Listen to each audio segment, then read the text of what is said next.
So, 20XX came out of early access recently, and I wanted to take some time to talk about the game and what I thought of it. I didn't play the game much over the last few months, and I wanted to talk about the game now that it's released. This review is coming from the perspective of a huge fan of Mega Man, and Mega Man X is one of my favorite games of all time, so keep that in mind while I spew on about this game. I'm going to compare this game to Mega Man X in some ways, and the creator has mentioned that it was inspired by it, so that's okay. If you don't know what 20XX is, it's basically Mega Man X and Rogue Legacy fused together into its own amalgamation of a game. A good amalgamation, might I add. The creator of the game really loved Mega Man X and wanted to make a game you could just keep on playing. I played this game a tiny bit when it was in early access, but I heard the saves would be wiped, so I kind of held off until now, and boy was it worth it.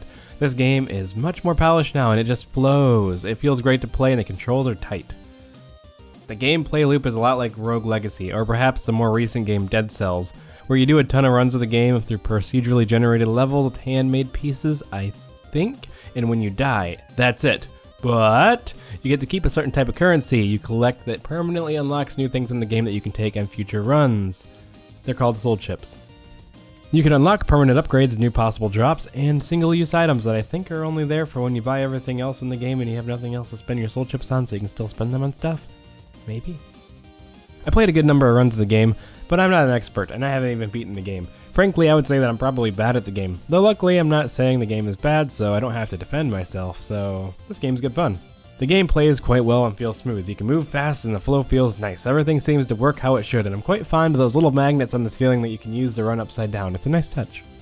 There is something about this game that makes it feel different than Mega Man X, and I think that's the pacing.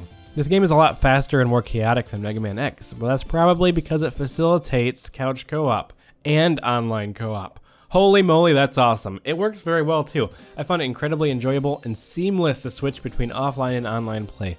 You can even play with random people. I never mentioned this yet so far in this review, but the game looks really good. It has a neat art style that's pretty unique, and everything just is nice to look at. I like the effects and all the explosions and all the things to see.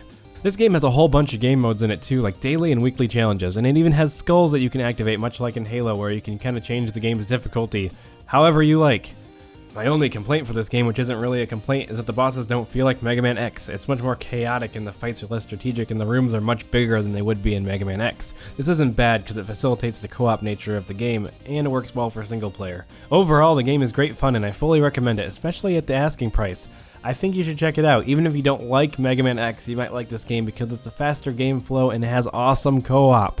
This game does have its own feel and flow and it's quite fun. Thanks for watching, everybody. I'll see you guys next time.